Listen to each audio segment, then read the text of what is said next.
just enough to where I could co-host this session and the one following in 45 minutes with Victoria Lablame. But we are here with Brandy and Lance Salazar and Larry Hagner. It is truly an honor to be sitting amongst this panel, which is why I wanted to get my voice back so we could have a really powerful conversation about what do we do at home, in our marriage, with our businesses. What are some really proactive tips and tactics and strategies and exercises that we can be focused on to elevate our mindset, elevate our businesses, our communities, and just have better support for each other and be better leaders in the world? So guys, thank you for your time. I know you have several things going on within your own businesses and households right now, but I want to start by allowing you the platform to just share a little bit about who you are and what you're currently focused on, and then we'll shift from there. Doesn't matter who goes first. Go for it. Sure. So what are we currently focused on? I think a lot of us are currently focused on what everybody else is focused on, but we are Lance and Brandy Salazar. We live out here in Northern California. We've been married for about 15 years, and we have two daughters, Julie and Natalie. They are 11 and a half and 8 and a half. And like most kids out there, they're back home, jumping into the homeschool environment, trying to adjust to being around each other 24/7, on lockdown and quarantine. And so I think and working from home while working from home while they're doing that. Yeah. So, yeah. So then tell me a little bit more about what your business is about, because that's going to be an interesting angle for the conversation as well. Yeah. We have Legendary Couples with Kids, and we provide resources and coaching and groups for couples that have kids. And sorry, Larry, I know I'm ignoring you, but just hang tight. One more question. Larry's fine. He's fine. He's getting a much needed break, probably. Tell me about why Legendary Couples. Where did that come from? I mean, I actually know the story, but pretend I don't for a moment. Sure. The project Legendary Couples with Kid was really it came from us, our marriage almost ending, really. And when we looked at our story and what was happening to us was really the breakdown of our relationship really was when we became parents, right? I think a lot of couples realize that being parents can be really taxing on your relationship. And so by having kids and not having dreams and plans and direction with our marriage and with our family, it was crumbling. So we just, we separated, but we started working on ourselves, and we decided we still wanted to be together, but we decided we needed to have a different plan. And so we created really, I call it directionalizing, really. I think that creating direction, momentum, and having a vision for what your relationship and what your family should be like was the defining piece of what got us back together and got us in love, thriving, and flourishing in our relationship once again. And then people just started asking, oh, what did you do? I think we were very honest and open about what was going on with us. And people kind of started raising their hands and saying, Me too. Us too, yeah. Us too, can you help us? And so it was, in a lot of ways, accidental, right? I mean, really, neither one of us, came from the background of marriage and family therapy at all. We just we created this stew of things we were working on, and things worked and clicked, and people asked, can you share? And that's where it came from. That is so beautiful. Oh my gosh, I love that. Thank you. So Larry, tell us more about you and how this whole project got started for you, Dad Edge. Oh, you're mute. I just do what I do because I just want to work closer with Lance and Brandy. That's I woke up one morning and I was like, how might I work closer with Lance and Brandy? Dad Edge Alliance. So good. Such a great group of men. No, so I started, so my background, I mean, I grew up, I was born in 1975 and my parents were married for a handful of years. They got divorced when I was not even one. My dad left. I didn't know him. I actually didn't even meet him until I was 12. And that was by accident. And unfortunately, he left again when I was 12. And then I met him by accident when I was 30. So 2 years ago. I'm kidding, 15 years ago. I was like, wait a minute. I know, right? Carry the one. That's not correct. Okay. So 15 years ago. So here we do have a relationship. What I can tell you is that we've got a good relationship now, and it's more of a friendship between the two of us, but it's good. And what I can tell you about my background in my childhood was my mom was married 3 times, and every guy she was with was just there was some sort of toxicity, drugs, alcohol, all kinds of crazy stuff. So that's a really short, condensed version to say that half my childhood was spent without a father figure, and then the other half was usually spent with one that wasn't great. So when I became a father for the first time when I was 30 as well, I was like, I am not going to do these things. Like, I'm going to be a great father. I'm going to be a great husband. And here was the big miss. And I didn't realize this until I started, until I was a father, was I knew all these things of what not to do. Right. But I didn't know what to do. And I was kind of stuck in this sort of limbo of like, okay, I know what not to do, but it's kind of like if you're a carpenter and someone tells you, okay, here's the top 100 ways not to build a house. Now go build that house. You're like, okay, that's great, but show me how to do it. Totally. So that's where I was really stuck. And at 2012, I just had a really low moment with my kids, actually several low moments with my kids leading up to that. And like Lance and Brandy, I really had a problem with my marriage as far as like connecting with my wife and being a good husband. And I thought I was doing a okay job, but I really wasn't. And in 2012, I just had this epiphany. I'm like, hey, not every answer to every question is good and fine and good, which was my 2 favorite answers. And I really was like, if I'm going to do this father thing and husband thing, I just need to treat it like anything else and learn. And so I started the blog, started the podcast in 2015. We started Dad Edge Alliance Mastermind in 2016. It's 4 years old now. And what we do is we definitely now have the organization, the community to help men be better fathers, right? And I'll close with this last statement. There's nothing broken about men, right? A lot of men are very like, oh, I need to fix this. I need to improve upon this. I'm a firm believer on you don't need to do that. The men are not broken. What we do need, though, is clarity on what that vision really looks like and how to go execute it. That's really all it is.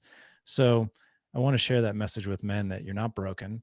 We are here to positively disrupt this generation of fathers as we know it. And all we're really clear about is creating that vision and giving you the support to go out and execute it. It really means so much to me that you guys are out in the world doing the work that you're doing. And it's something that I think people who are much older wish that they had this kind of community, this kind of education and information so much sooner, how different their lives would have been. Really appreciate the work that you're doing in the world. And I actually met Larry because of my husband, Jason, who is in the Dad Edge. And then that's where he kept talking about Lance and Brandy. And then, they wrote a derivative book from The Miracle Morning for couples. And then it's like, I know Hal from my Cutco days. And so there's just this synergy here, which I really value. For those of you who are watching that don't know me, I started my company back in 2007.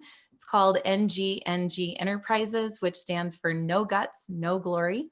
And I sort of fell into this too, to be honest. I was at this conference listening to these people who are really successful online. And I thought, what's this online thing? I didn't even know what a blog was, but I saw the opportunity and I saw the challenge. So I went home and I taught myself code.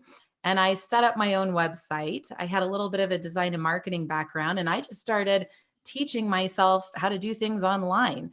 And then I would prove those things. And then all of a sudden, people would like randomly find me and ask if I could build them a website or help them with an ebook. And I said, sure. And I would Google how to do it, or, I would just get it done. And over the years, we just kept growing. And so we really have 3 core services. One is we build high performance websites for authors, speakers, and coaches. Now we've built nearly 1,000 websites, which is crazy to look back on. It's lots of fun. Total nerd. The second thing that we do is bestseller book launches. So I've launched about 35 books, made them all #1. And it's just such a joy working with authors. And no 2 book launches are ever the same. So it's always something really new and creative and different. And the third thing that I do is I have a flagship product called Leverage to Scale, which allows me to train somebody on your team how to do all of your foundational content marketing for you so that you don't have to do it, because you should be elevated working with clients and selling and building relationships and speaking. So I kind of feel like the third man on the wheel here, very different than the world that you guys live in, but I think that's going to make for a really juicy conversation. So one of the things that I want to just open with, open-ended, is what is the conversation happening in your world right now? Now, I know that's a little gray, but you could be thinking about the conversation that you're having with your clients. What is shifting for them now that they have more time together at home in their marriage? Like, what's happening? Is it bringing them closer together? Is there more conflict that they're working through? I'm thinking about homeschooling and what's that environment like? And how is that, shifting the way that you're a parent in a business sense to clients or colleagues or people that you mastermind? What's generally happening out there? So I, interestingly enough, just got off a group call. I run a mom's mastermind, similar to what Larry does. And we have, calls every week, and we just got off our afternoon call right before this call. And the consensus is the same. Everybody is feeling uneasy, unsure. We don't know what the future is going to hold. There's a lot of fear. There's a lot of anxiety. There are a lot of new gratitudes coming up because of the, close quarters with our family. Yet there's a lot of new frustrations because of the close quarters with our families. And so I think everybody shares in the uncertainty of this. And, one moment we hear kids may be back to school in 2 weeks. Now states are hearing that it's going through summer, right? Like this is going, we're going long haul. And, our entire month this month in the moms group is about creating our vision for this time and space. And because, as Lance said in the beginning, like one of the things that really transformed our relationship was creating a vision that included really where we wanted to be going. Yeah. And it's something that we do quarterly. We do it on the seasons. Well, this couple of weeks ago was the spring equinox, and so you sit down and you're like, what do we want spring to look like? Like, how does it feel? All of these things, and I missed the part about quarantine. Yeah. And so the play dates and the barbecues and these other things, that you would typically put into your spring vision aren't able to happen. They've been thwarted. Right. They've been thwarted. So the conversation for us today on our women's call was, how do we create a vision that takes into account our current situation, our current circumstances? And if we were to project out that this entire season of spring were to be in quarantine, how could we make that the best that it could possibly be? And so it's hard because it is what it is. People do not like being out of control. And especially for women, one of the things we talked about on the call today is we get thrown into our survival. We get thrown into our masculine, and our masculine is not our friend when it comes to being a mom. It's not our friend when it comes to being a spouse, a wife. And so can we start to weave in feminine experiences to drop back into our creative, more intuitive selves as we are, in this controlled time. Well, it's especially important too when you talk about bringing that masculine to the relationship when we're both in the same house all the time, right? Yeah. So you're creating more risk or more opportunities for repelling each other. In a lot of ways, if you look at that masculine energy as being like poles of a magnet, it's just like this constant bring, bring, bring, because we're around each other so much. That's really powerful. Important what you mentioned. So Brandy, when you're asking people to make their vision, is it just a mental exercise? Are they writing? Are they doing some sort of visual? How does that work? Or can it be anything? So Yeah, I mean, it can be anything. If you have a visualization exercise that works for you, you know, you just keep deepening that and you know, have mastery around what works. If you've never done it before, sit down and ask yourself a couple of questions like, how do I want to feel? And what are the things that make me feel that way? When have I felt at my best in the past? And how can I incorporate more of those activities? And Larry laughs. No, it's just I don't laugh. I'm just like, yes, that's what we're doing right now. I'm It's like, loving this conversation. seriously, right now. it's those appreciative questions that are Yeah. they're lifesavers right now. So They I didn't are. mean to interrupt you. Go ahead. Well, give me an No, example. that's What are some great. other ones that we could be asking ourselves or thinking about? Anybody? Well, And- oh, I'm sorry. Were you asking me or No, Brandy? yeah, no, you go, Larry. You go, bud. Yeah. Okay. You know, so the thing that's really helped our house the most is a sense of humor. And that sounds so basic because a lot of the audience are like, well, what's an appreciative question? Well, I'll get to that in a second. But a sense of humor, it's like, so like, there are things that are said in this house and things that are done in this house that would otherwise wouldn't probably, and you just got to sit back and you can be like, well, I could either make this would either be miserable for me or I could laugh at it, you know? And so you choose to laugh at it. Yeah. And the other thing we've done here too, is we've decided like, we're really big on the how might we questions, not like, why can't we go outside? You know, why can't we be around the family? Those are just very defeating questions. One quote that I learned a long time ago is the quality of our life depends on the quality of the questions we ask ourselves and the people around us. So if you're asking, why can't we go outside? Why can't we be around our friends? Why can't we go out? You're going to get back these really poor answers, because what a lot of people don't realize is your brain is hardwired to give you answers. So, but it doesn't decipher if your question is a good one or not. It just gives you the answer. So, but if you ask yourself, hey, we're stuck in the house, how might we connect on a more profound level than we never have before? Because we have the time.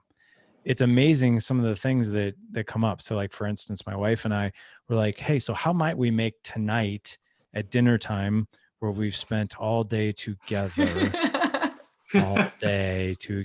how might we connect on a more profound level? We do things like, let's ask a question that just brings about really cool conversations. So like the other night we asked the boys, if you could have dinner with one person, past, present, or future, who would that be and why? And then the kids just light up and they're like, oh, I would love to have, you know, dinner with Jesus, or I would love to have dinner with Bruce Lee, or I would love to have dinner with Iron Man, you know. And then you ask them, you know, you're like, well, why would you want to? And what questions would you ask? And then, you know, my 6-year-old was like, I want to know how to make an Iron Man suit, you know, because I want to fly, you know, it's things like that where everyone's brightening up and laughing and that kind of thing. So it's those questions that allow us to appreciate each other on a more profound level. The other thing too, I thank God for Lance and Brandy, because I didn't understand the masculine feminine energy thing. And Brandy, I have to tell you, and Lance as well, I've really been able to understand like how a task oriented day is taxing on my wife, because it puts her into her masculine.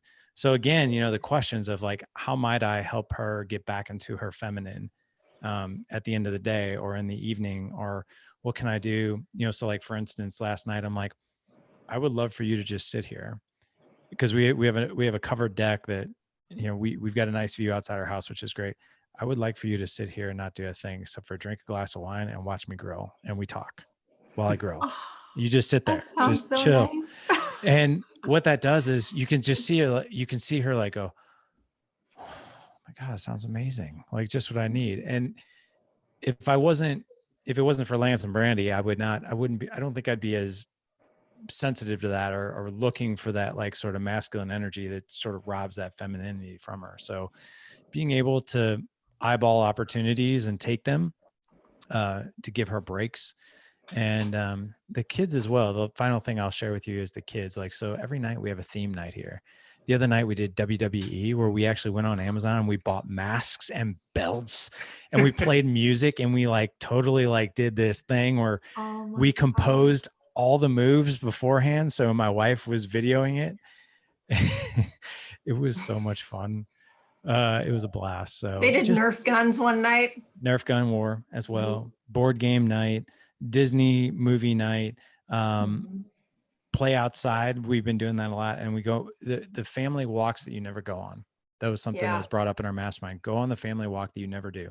And we've been doing that a lot lately as well. So it's really, but it all boils down to that basic foundational question is, how might we connect on a more profound level than we ever have before, given the circumstances that we have right now?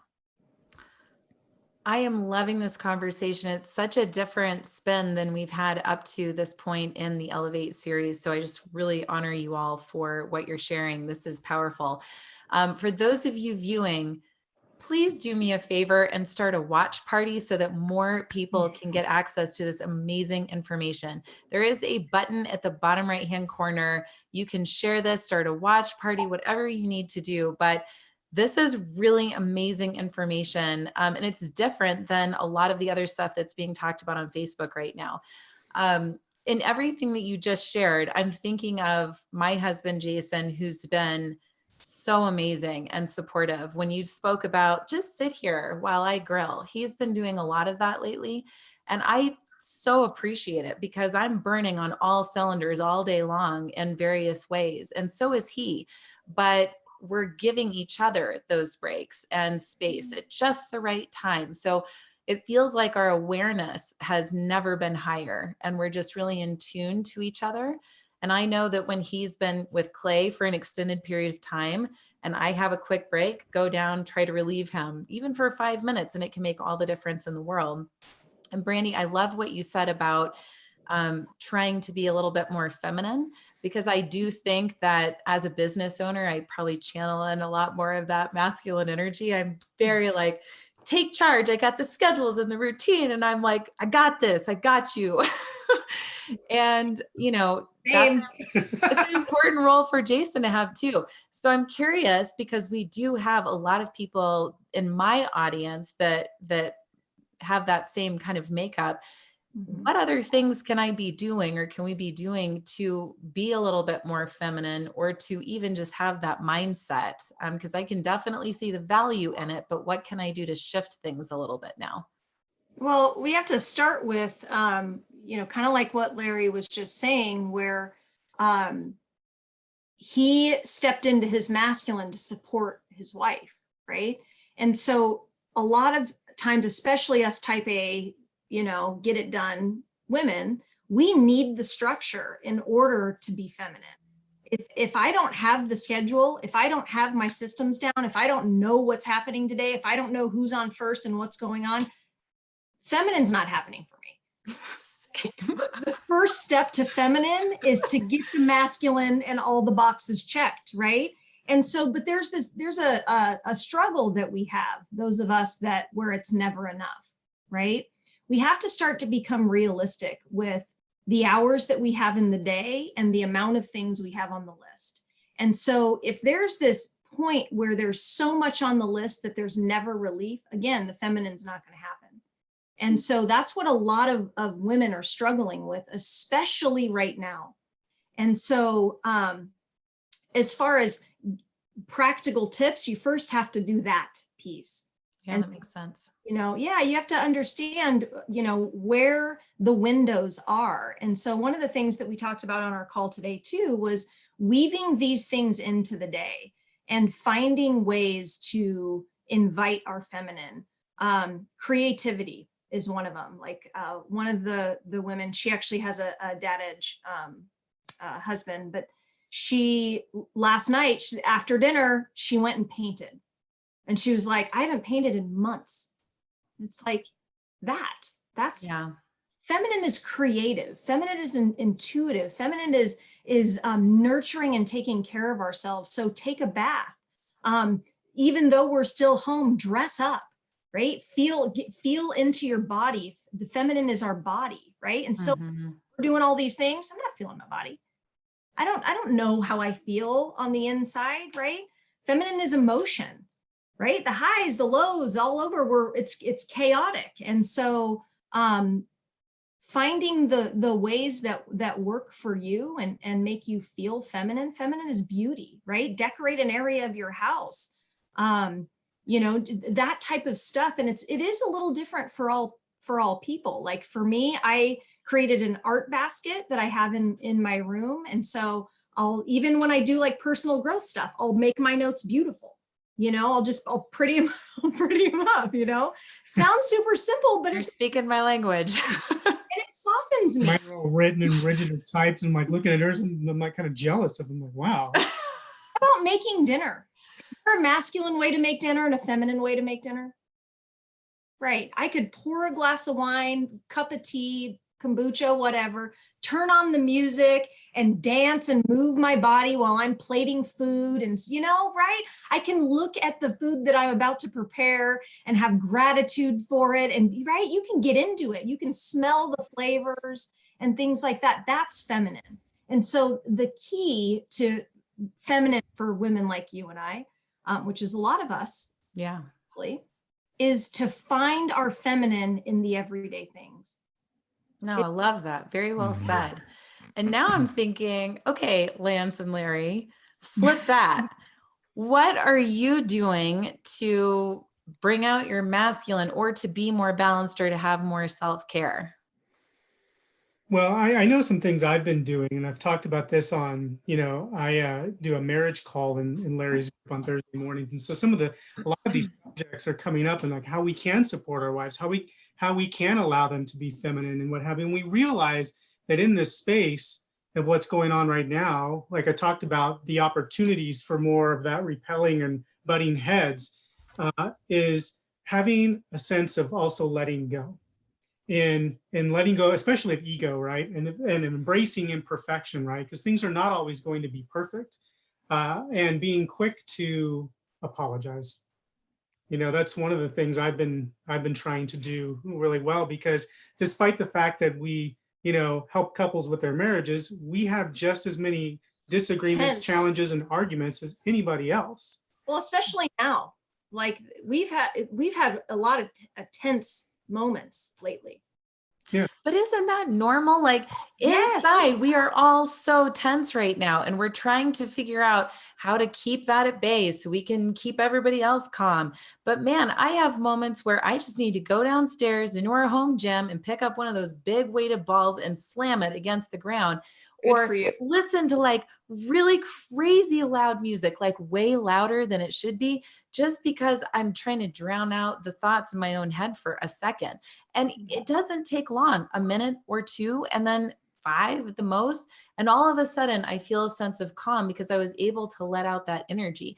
I mean, we are bombarded by information and fear and uncertainty, and that lives within us. So if you don't find some way of purging, processing. I know a lot of people aren't sleeping as well as they used to, right? Sleep is what gives your body the chance to process what happened that day. So if you're not even doing that and you're not working out or you're not meditating, like you've got to do something. Except what you shouldn't do is butt heads with your relationship partner, because you need that to stay strong right now. If nothing else from each other, but also your children are watching you. Right? I mean, they're constantly looking at us as the models for how we're supposed to react in crisis. I don't know. I'm thinking about these things. Yeah. Yeah, one of the things we do too is make sure, like all the things Brandy was talking about, the boxes to be checked and everything, so that she could get into that feminine space, is us talking and planning, right? I mean, a lot of it. Yeah. What are the things that I can help you with? What things are, we have like this list of 15 things or whatever the number is that we want to accomplish in the day, so that she can feel at ease and get into that feminine space as to what can I do? How can I support you? What tasks can I do? And what's mine? What can I take from that so that she doesn't feel so burdened by it, is a lot of what I'm trying to do right now myself. And doesn't that feel good for you? I mean, that's my impression, is that you want to help her. So for the women out there, they're like, just forget it. I'll just do it all. Like that doesn't serve your relationship partner. It doesn't serve anybody. No. It doesn't. I think, everybody's cooped up right now, like you were saying. My wife and I, I think you constantly have to remind yourself and each other we're human. And right now we're going through uncertain times, which can bring out the best in us and the worst at the same time. My wife and I, man, we hardly ever argue. We just known her for 25 years. We hardly ever argue. And the other day I was like, she was, when you have 4 boys, you do your best to organize things, but it's not like, it's like, okay, I'm going to clean up this mess. And 10 minutes later, it's going to be messy again. So my wife was spending like 3 hours of the day, organizing all the Legos into color and pieces. And I was like, I think we've gone mad. And like, I challenged her on this because like, you know, I learned something through being certified in appreciative inquiry, which is whatever someone is doing or operating or how they're behaving, it makes total sense to them in that particular moment. So in that moment, it made total sense to her to organize the Legos, and I couldn't understand for a minute why. And I normally don't challenge her because I have that mantra, whatever she's doing, it makes sense to her right now. But in that moment, I didn't sleep good the night before, as you were talking about, Amber. She slept like 4 hours that night. She didn't sleep good. And at the end of the night, we were both tired. Usually if it's past 9 p.m. for us to have an intense conversation, it's a terrible time. And I looked at her and I was like, hey, and it had gone like 3 days where I was working all day and the kids were not on any kind of schedule whatsoever. They were still in their pajamas and at 9 o'clock at night. And I just asked her, and she's known me forever. I was like, so I got to work all day again tomorrow. Do you have any structure in mind for the kids tomorrow? And as I even repeat it now, I'm just like, no, stop talking. Go ahead. I know, right? To apologize, Larry, right there. Right. Oh, it got way worse. It got way worse. And she's like, what are you saying? I was like, I don't know. Like, they haven't gotten out of their pajamas in 2 days. I don't really have the bandwidth to structure them because I'm working all day. So, you know, and you organizing Legos for 3 hours today was there something else that you wanted to? And she just looked at me and I was like, and I told her, I was like, and I know full well I shouldn't be saying this right now.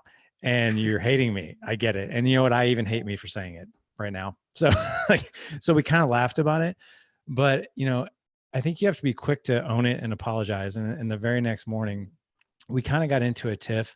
And again, it made total sense to me why she was doing that. She's like, Larry, look, the reason I was organizing the Legos is because I slept like 4 hours the night before and I felt terrible. And I just didn't want to deal with anything. And I just wanted to sit down and accomplish something, even though it was minuscule and worthless. And I got to watch one of my shows while I did it. And I just didn't want to think about anything anymore. And I heard her respond that way. And I was like, I'm sorry. That makes total sense to me because you know what? Yeah. If I was in your situation, which I am in your situation, there are times where I need to not think about this right now.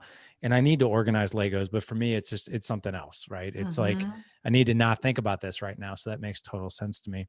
Thank you. And, but I think if men and couples, women, if we go with that type of approach, like my spouse is doing something and I really want to question it and challenge it. But if you can pause for a moment and say, whatever they're doing right now probably makes total sense to them. And maybe instead of, you know, putting them on the stand and asking them why they're doing what they're doing, I need to come to that conversation with appreciation and curiosity and not an agenda of questioning them and putting them on the stand and maybe even guiding them to think about things a different way and get something else done that they should get done or do something my way that I think is better. But anyway, we're quick to apologize to each other. And the last thing I'll say is even with my kids, it's a very human thing. Like my son, I think as men, and I'm speaking more to the men now, we want to be very stoic and strong and nothing really bothers us and we're fine and we're good. And I'm very open with my kids. I'm very open with my kids where, you know, I'm just like, they're like, how are you doing with this? And I'm like, I have good moments and bad moments with it. And I was like, there are times where I'm having like, holy crap, this is like really messing with my head right now. And there are other times where I'm like, you know what, I'm really, really grateful this is going on right now and everything in between. So it depends on what time of day you ask me and what day it is. And the cool thing is when I'm human about it, the kids then feel very safe to share their uncertainties about it too, which has been good. The honesty, like that's the word, right? That came out of, I love that experience and that expression. So thank you. I love that you were able to be honest to her and say like, is there going to be a schedule or, you know, because even if you don't want to say it, if it's on your mind, you still need to say it. Now there's a right way to say it and a wrong way. And I'm not saying that you said it the wrong way. I will say that I know when I get more rest, I am less emotional and I am more articulate. I love her honesty and saying like, look, I just needed that. I needed that moment. And then it also makes me think like, you know, the homeschooling bit is a curveball for many, right? I'm not coping with it super well all the time for sure. But what I'm coming to is that maybe I'm good for 4 hours. And then at the end of 4 hours, I need a break, some sort of break. Maybe there's a show. If like I'm home alone because Jason's firefighting, maybe that's the moment that I can watch a show with Clay and just tune out for a moment. Or during his nap, I'm going to be taking naps when he's napping because I know I'm going to need that. He's 3. He's like, he runs around the house with all the fire trucks in the universe because his grandparents have bought him like so many fire trucks. And all day long, he's like, emergency, emergency, woo, woo, woo. And it's like, oh man, this is a lot.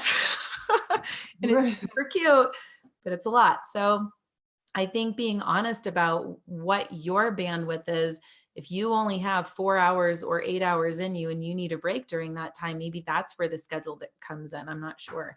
But I love the honesty that you just brought up. And I can't believe that we're already down to our last 5 minutes. These always go so fast. So I'm going to give the floor completely over to you two, 3, because you're in 2 screens. Before Victoria comes in about 5 minutes, what parting wisdom do you want to share? Like whatever is in your heart, whatever is in your mind to share, knowing that people are feeling a variety of things, experiencing different emotions, and upsets in their business or their family life. Like, what do you got? What do you want to share? I'll go first because mine will be super quick, and then I'll give the floor to the beautiful couple. Which, by the way, I'm super jealous of your hair, Lance. You got great hair, and so do you, Brandy. And Amber, yours looks lovely too, by the way. But anyway, last but not least, right? Okay. Last but not least. So, I always have this mantra: the quality of your life depends on the quality of the questions. And if you're asking yourself a question that starts with "Why can't we?" start with "How might we?" I think that's probably the simplest way I could put it. Yeah. How might we? That was definitely a highlight of our time together. Yeah, mine would be very similar where take the time to sit down and have the conversation about what the vision looks like while your life is like this. We don't know how long this is going to be. So just project it out while we're doing this. What could this look like? And establish those roles, you know, and if you want something done, like what Larry was asking Jessica, say, can we sit down and create a schedule tonight? Could I support you in creating a schedule? I think a lot of times conversations go a little funky when it's the finger at the other person, when we're all tired, right? We've all got long lists. Some people are still working. Some people are home with kids all day. It's all is equally, you know, heavy right now. So how can we and how can I, right? Instead of how can you be helpful? You know, there's a lot of confusion right now. There's a lot of uncertainty, and like we mentioned, there isn't a lot we can control in these situations. And so, you know, I would like to, you know, I tell myself to slow down. Yeah. I tell myself to let go and surrender to what's happening around me right now that I don't have control over. Mm. And I try to have grace for myself, grace for my wife, grace for my children, and what we're all dealing with right now, and have gratitude for the experiences we're getting to have, the moments that we're getting to share with each other. And, you know, even think about them, write them down. And when this is all over, what new normal can we create from this when we're not in our house, having to be in our houses all the time? What experiences do we want to bring forth out of this that were so beautiful that we can continue on once it's all over? Larry, do you want to add to that? You had such a good reaction to that.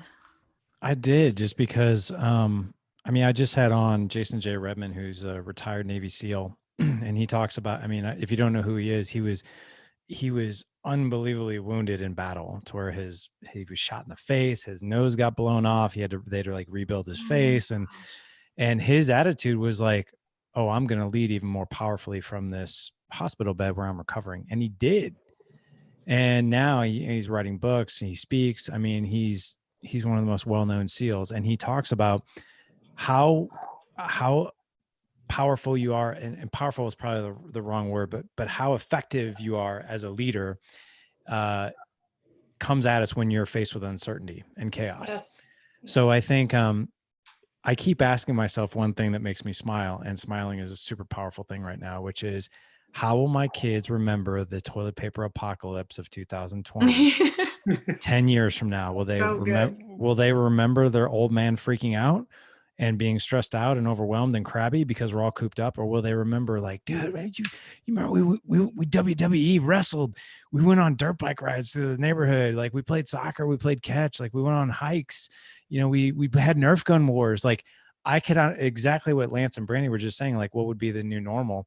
Like, after this all blows over and we get back to like football practices and music lessons and schoolwork and homework and schedules and dinner, and I could see our kids being like, I missed the toilet paper apocalypse. When did that end? Can we go back to that? You know what I mean? Totally. So yeah, I think Well, something that I love that you said that, because something I've been thinking about is there's a pretty major crisis about every 10 years, right? So this isn't going to be the last one of our lifetimes, right? There's going to be another one. And by that point, you know, our kids will be older, and some of the children out there will then be dads and moms too. And how are they going to look back and remember this time?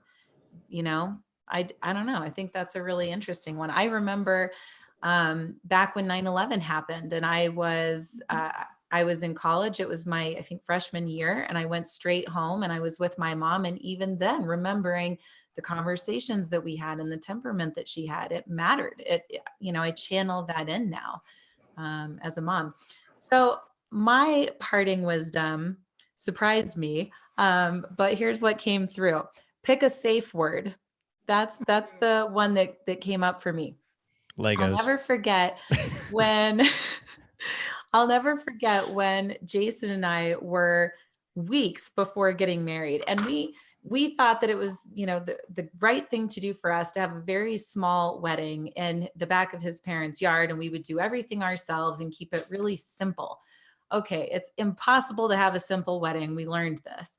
And we only had like 50 or 60 people, but it was so much work, and it was so stressful there at the end, and everybody was calling us, and we would get to this point where it's like, enough already. I can't talk about it right now. So I said, we need a safe word. How about blueberries? That was the first thing that popped into my head. So from that moment on, in the rest of our relationship, anytime that either of us just needed to take a minute and not talk about it right now, blueberries comes out.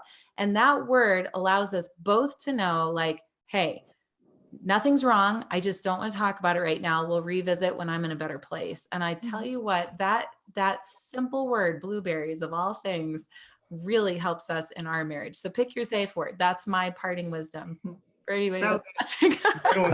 I think I just did. I'm going to steal that. Blueberries. Oh, it's so good. So good. Guys, this has been truly a joy for me. So thank you for being here. I see Victoria's on the line. I held you over an extra minute. Sorry about that. I just look forward to knowing you long term. So thanks for sharing your wisdom and your heart here today. Thanks for having us, Amber. Thank you. All right. Bye. Enjoy the rest of your day. You do it. And there she is, the one and only beautiful Victoria Lablame. Hi, everybody. So we are live, Victoria, but I'm going to say a few things to get you calibrated here. We just finished the most amazing 45-minute session with Brandy and Lance Salazar and Larry Hagner. And during that 45-minute conversation, we spoke a lot about marriage and being cooped up and kids and homeschooling and safe words. That was my wisdom, that if I ever need a break from just to take a beat, I'll tell Jason blueberries. And that means I'm okay. I just need a moment to like not talk about whatever's going on right now, and we'll come back to it. So we had a delightful conversation, and I've been really looking forward to this conversation with you. So everybody, I present to you Victoria Lablame. Victoria, why don't you get started by just sharing a little bit more about who you are and the work that you're doing in the world, because it's amazing. Thanks for being here. Well, thanks so much for having me. Just before I start, can you hear me okay? Do you need me to put in a headset? No, you good? Great. You sound great. The lighting is awesome. You're glowing. Well, I'm glowing to be here. Hello, everyone who's here, each of you in your homes, looking at this and experiencing this live stream with the one and only Amber. I am absolutely pleased to be part of this. It's an honor to contribute, especially at such a challenging time. I'm here right now up in the Adirondack Mountains, which is in upstate New York, here in front of a big fireplace with some lights. And my background, a little bit about me, is I come from the performing arts for many years as an actor, comedian, dancer, mover, and I transitioned into the business market. And now what I do is I share principles from the performing arts to help businesses of all kinds transform their performance. So it's a treat, and I'm here to contribute in any way I can. It was such a privilege of a lifetime. And I mean that, to meet Victoria. It was our mutual friend, Sally Hogshead, that introduced us. And Sally is definitely one of a kind. There's nobody on planet Earth like Sally Hogshead. And she is remarkable in every sense of the word. And she and I were having a conversation, and she's, asking more about what I do and who I want to work with. And I said, I just want to work with somebody who's kind, like somebody who is an author or speaker or coach who like wants to do good things in the world and is just looking for somebody who freaking knows how to do all of the back end, the website and the strategy and the book launch marketing. And so the next thing you know, she introduced me to Victoria, and I went to Victoria's website before I even responded to the email, went to victorialablame.com, and I watched her opening video on the header. And it was like being blasted back by this powerhouse female who is talking to stadiums and all about risk forward and taking, just courage. And I just saw her and I thought, oh my gosh, I want to be like that when I grow up. And she just has such an impact on the world. So my energy went through the roof. I replied, I cleared my schedule. It was like whatever I could do to get on the phone with you. And ever since then, every single conversation that we have had has had such a deep impact. And Victoria, I'd love to give you the floor to talk a little bit more about your book, if you are willing. Where did this come from? Where did the concept come from? When is the book coming out? I definitely want to dig into that. Sure. Well, thank you for asking.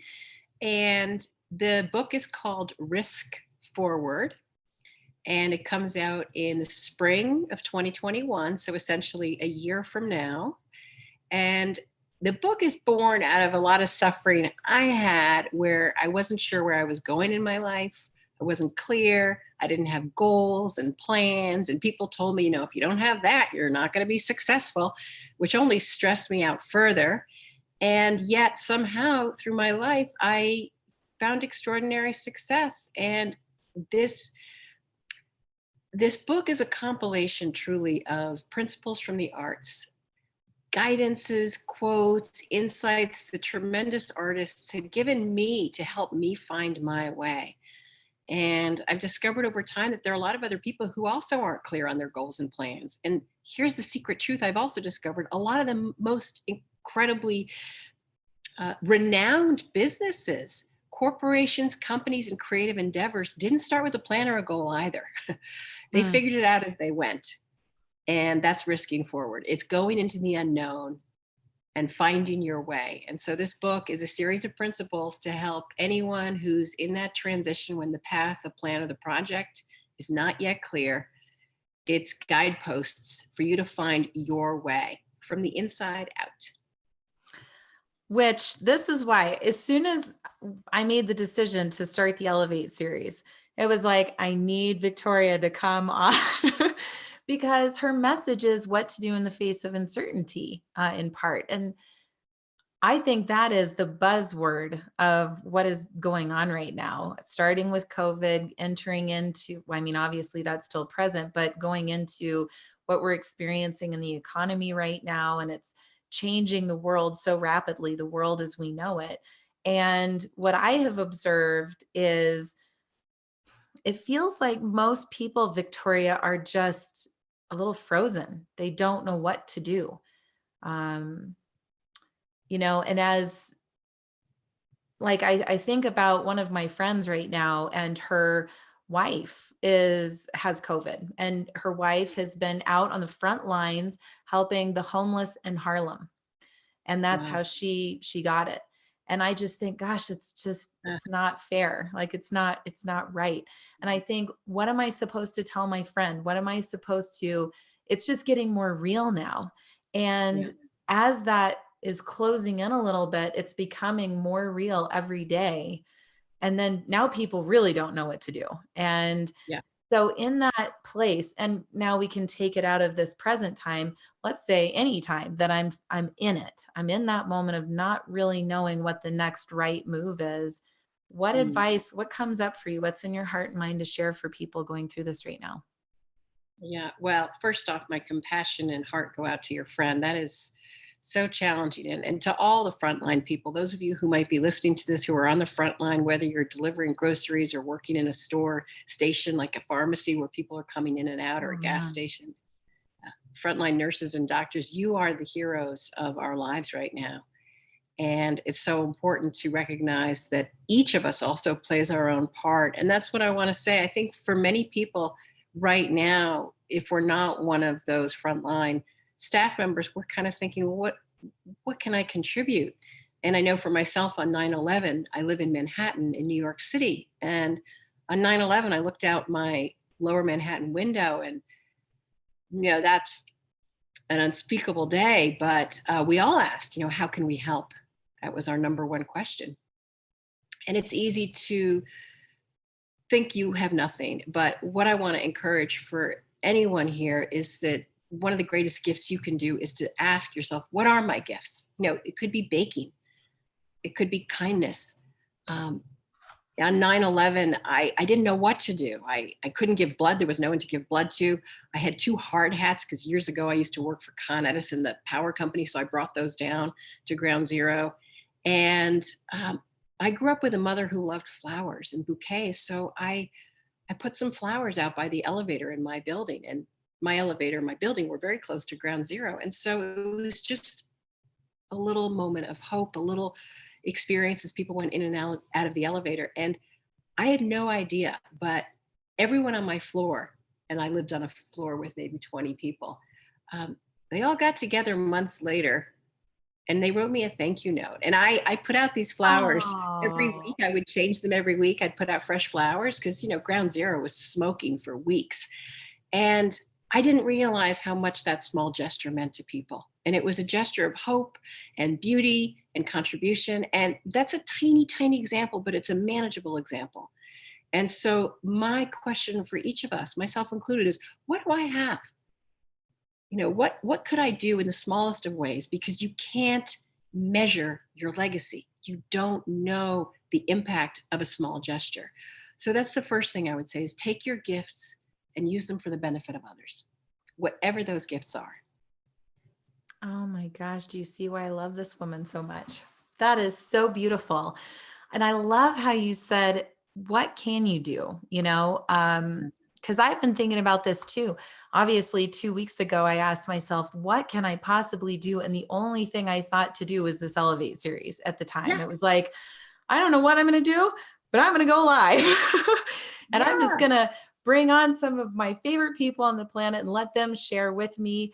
And I had no clue what it was going to turn into, but it was something I could do. And now it's been so special because along the way, I've been telling other people, start your own live stream series, start your own live stream series.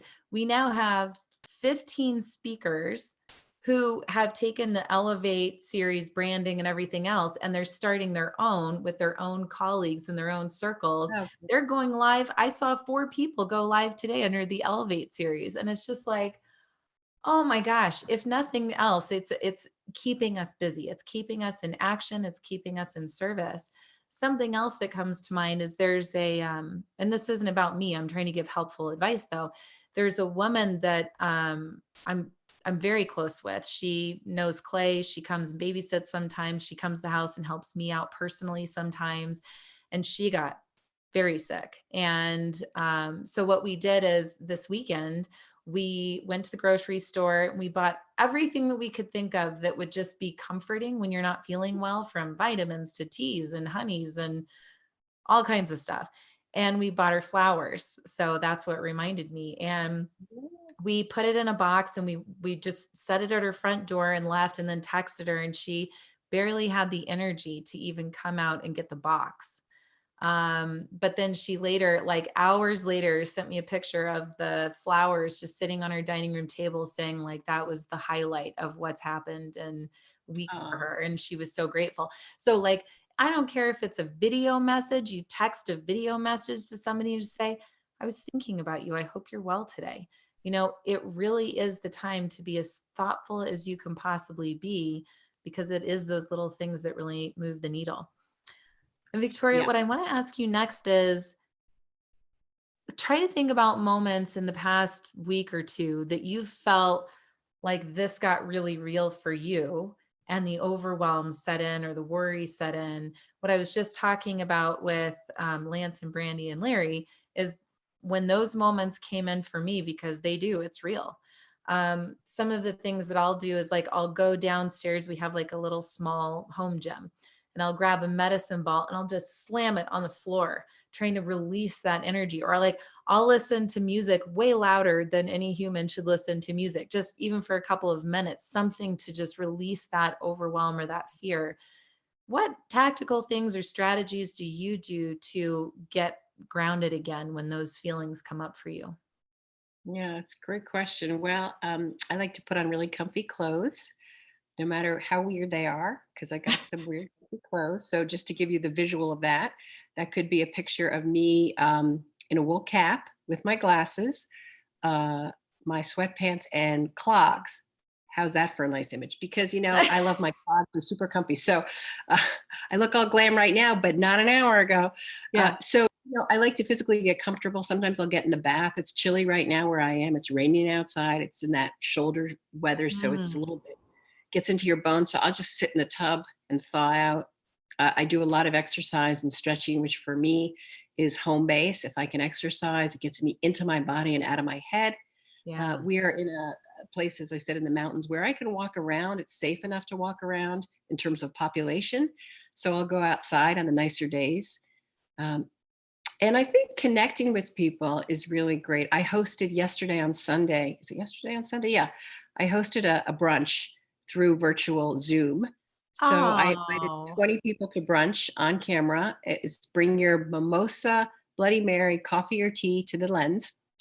And we all met, and it was a community of people. We get together every summer, and everyone was feeling a little bit disoriented, of course. And we just met, and people had their cup of coffee, and we chatted. There was no structure except each person shared a little bit what was going on in their lives, and it's just nice to connect. And I think connecting, whether with yourself and your body, or with people that you love, friends and family, is a great way out of this, because there are good people in the world, and we're all going through this together.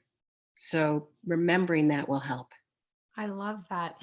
You know, Alexis on her team, she was hosting, I think it was Friday night. She had some of her girlfriends on Zoom for like just a glass of wine, you know, happy Yeah, hour or something. I exactly. think that's just tremendous. You're a part of, you know, a lot of people. Okay. You're well A connected in lot the of people. lot of people. God. She does. Like, I'm not even joking. It's amazing. But you are having conversations with some of the big thought leaders in the internet marketing world. What are the conversations like? Like, what are they suggesting to each other or to their community as to how to respond or react? If you have a business, what are some of the wisdom that they're sharing right now? Yeah, that's a great question. Well, I one that just came in yesterday that I thought was particularly meaningful came from a woman named Ellen Bader, Bader. Ellen is spelled Ellyn, and Ellen runs with her husband Pete something called the Couples Institute. And not only do they counsel couples, but they also counsel therapists who counsel couples. And she shared with us that the top concerns on people's minds right now are in the following order. And I'm just going to name the first two because I don't have it up and I don't want to screw it up. But the number one concern right now is financial instability and job loss. Yeah. So that's the top concern most people have, followed by the safety and health of family and friends. And she said that a few weeks ago, that second one was much lower because it wasn't, as you said, Amber, as real. Yeah. So those two, just remembering those two, and I can look up the others if it's helpful, is good to know for all of us right now. And of course, today, and I can't remember who in our group said this, but a day is like a week. Oh, it's unbelievable, right? Day's experience, it's like a week has gone by. So for those of you who are running your businesses, you don't want to be making decisions for a month from now because in a week it's going to be quite different. And same thing with Ellen's list. So I asked her if she could update us because it could change in a few days, that priority list. So that's one thing to keep in mind. The other is obviously service. You know, you don't want to come out trying to sell hard in the beginning. But one thing that is interesting is people do need to buy right now. You know, they're buying courses, they're buying experiences, they're buying safety, they're buying connection, they're buying a way to contribute. And so for those of you who can position what you're offering as a way to help people genuinely, they might really need it right now. Yeah, that's it is tricky. I've been wrestling with that myself even because I know that I have courses or services that many people need right now. There's a lot of smaller, newer businesses that have been online for a few months or even a year, and they have maybe the bones to make something out of that, but with bad advice or the wrong advice, that business will go out of business very quickly. And it makes me extra emotional because, you know, working with authors, speakers, and coaches, you pretty much all have an amazing message to get out to the world. And the thought of somebody not being able to sustain getting that message out and helping others, it just like, I can't even handle it. Yeah. I can't even handle it. So there is a delicate balance. One of the things that I'm inviting people to do is lead first, give first, educate first, inspire first, then follow that up with something as an option of how people can learn more or get more accountability or more support through these products and services. But you really just have to experiment a little bit right now. And then you have to be quick to apologize if you struck a nerve. And just keep trying different things. I also love what you said about how not to plan too far in advance, that each day feels like a week. We're doing the same thing over here as well. I know that in terms of risk forward, you can position that message for business, right? There are deep teachings in business, but also just in our personal lives. So for the people watching who don't have a business, and maybe it's a stay-at-home mom, maybe it's a stay-at-home dad who's homeschooling by himself, maybe he's a widow. Maybe it's a female artist who has maybe it's my mom who misses her grandchildren and her children like crazy, but she's in a different state and she can't get to us, so we FaceTime all the time. What would you tell my mom? What can she be doing in the face of uncertainty right now? My mom's going to text me later like, thanks, Amber. Hello, Amber. Mom, you made a good daughter. Seriously. Yes. Well, one thing that I talk about when I do keynotes, and I have it in the book as well, in my book, Risk Forward, is if you were to scale up to the moon, imagine yourself standing on the moon right now, and you're looking back at Earth, and it's this blue-green globe glowing in the dark night of outer space, and we're like microscopic little dots here. So from out there looking back, first off, what really matters? And from there, what really matters? How do you want to behave? I always say every time you communicate, you have the opportunity to influence people's lives for the better.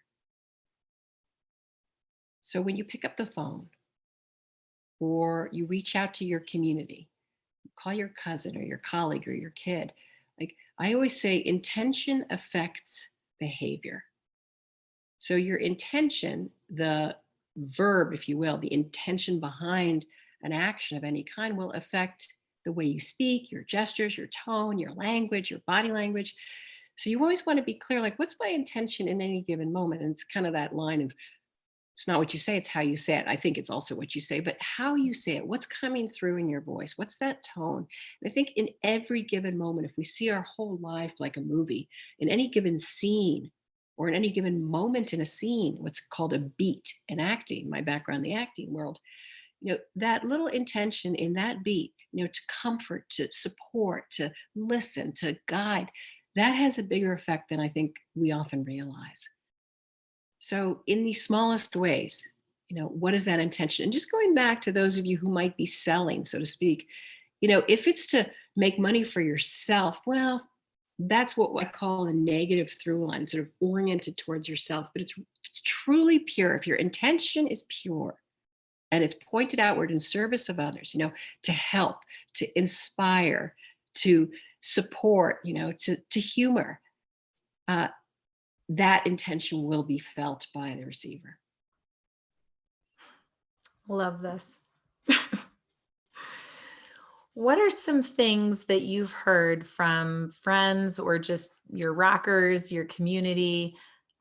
She has a fantastic brand called Rock the Room. What are some things that you've heard out in the world that really struck you, like, wow, that was so cool that person did that one thing, or wow, I really love it that this person showed up a certain way? I know I'm kind of putting you on the spot in that question, but can you think of anything that is happening in the world that really struck you as cool that we could share? Like one thing, sorry to cut you off, Alexis on our team went out and started buying gift cards. This was over a week ago, bought local gift cards from bakeries and restaurants just to try to help them out a little bit that she'll intend to use later once they reopen. I thought that was so cool. Sorry, go ahead. Oh, so things in general, not necessarily students of mine, Anything. but just, yeah. Well, I have a friend named Mike Birbiglia, who's a comedian, and he's just a terrific comedian. Of course, all of his comedy clubs canceled the shows, but a lot of people who work in comedy clubs now are losing their money, right? Their wages, and they pay the rent with those wages. So he and a bunch of comedians are doing a fundraiser for the people who work in the clubs who have lost their income. And it's beautiful. Oh my God. Yeah, for those of you who can't think of how to spell Birbiglia, just go to Birbigs, Birbigs. He's a fantastic comedian. A few of my rockers, as we call the people in Rock the Room, are finding ways to, one of my clients, her name is Deborah Wayne, Deborah, Debora, Wayne, Wayne. And she does a lot of spiritual healing and energy healing. And she's offering these free meditations through little live streams. It's beautiful to see. My client, also another rocker named Blake Fleischacker, gone by Blake Fly, Fly, been doing he usually hosts these events called Project Finished, where everyone gets online, a lot of entrepreneurs and artists and people who work at home. And he usually charges money. Everyone gets online together in a group virtual workroom, and everyone works on their own project without talking, but at least you can see each other so you don't feel as alone. And he usually charges for that. And he's recently been offering those for free to people. So it's really sweet. That's Project Finish and Blake Fly. So people are contributing each in their own small ways, and it's profound. I love that. And guys, for those of you watching right now, either live or if you're watching the replay later, do me a favor and please, please share this episode on your profile page, embed it on your website. These are beautiful ideas that you can sit with. And then, as you said, create your intentionality. How do I want to show up right now? And then, when you sit with this and you can focus in on some of these ideas, I think it'll come through to you how you can best serve during this time and what you can give. But now imagine that magnified by Right. hundreds or thousands of other people because you clicked a button, you clicked the share button. So do me a favor and do that for me. Victoria, in our last few minutes here, I just want to open it up. What's that? This I want to show because Good, I was hoping you would. I'm so glad I have this with me because in prep for this call, I was thinking, God, do I have one of these? So this, for those of you who can see it, for those of you who are just listening by audio, it's a little card. It's a 5-inch by 7-inch postcard. It's called the Risk Forward Manifesto. And I put this together in advance of my book with some of the key themes from Risk Forward. I have a TED Talk called Risk Forward, and some of these are on that. But it's a nice little reminder, black and white text of all, not all, but many of the key images. So you'll see connect with your through line, focus on the verb. I just talked about that. There are lots of inspiring ideas in here, and I hope you'll be inspired by them. So you can grab that for free. Yes, I haven't done this for anybody else, and I'm sorry to put you on the spot, but I have to selfishly. You can go to riskforward.com and you can join her inner circle and get the Risk Forward Manifesto right there, and tell your friends about it. You can print it out. There's Victoria on the TED stage as she is sharing her message. You can sign up to get notified about her beautiful book coming out. It's such an incredible brand. Thank you. Thank you. Well, yeah, it's a labor of love, this project. It comes from my heart, and my sincere hope with the book and with the message or any communication I do around it is to relieve people of that very painful pressure that we put on ourselves, that we're screwing up or we don't know, or we don't have a goal, or everyone else seems to be doing more, doing it better. And those are very debilitating thoughts. And I went through that and I came out the other side. And this book is all about how to come through that, because everyone has genius within them. Everyone has extraordinary gifts and talents. And my mission is to bring that out into the world as the cover of the book and what you just showed, that sort of sense of full expression. I love seeing it. And every one of you has something special. It's just amazing. One of the things that I think the only time I get overwhelmed is when I'm not sure what to do next. Yeah. You know, and you look at other people, or there's so much noise going on up here. If you can just get grounded through exercise or meditation or going on a walk, being in nature, just get grounded, and definitely go to Victoria's Facebook page where she's going to be sharing some of these expressions and some of the early content from her book to help guide you on your way. Join her email list, download the manifesto to inspire you. But I just appreciate so much that you are brave enough to put yourself out there in this way, because think about that. Most powerful thought leaders really do come across as like, I have my stuff together. But she is saying, I didn't always have my stuff together and it still worked out really well for me. And this is the journey that you can experience too. So seriously, Victoria, thank you for your time and your energy here today. It was a lot of powerful messages were shared. Thank you. Yeah. And I'll leave you with each of you with this final thought that you don't have to know where you're going to do great work and to put beauty out into the world. You figure it out as you go. And that is risking forward. Beautiful. All right, everybody. Have a powerful week. Risk forward.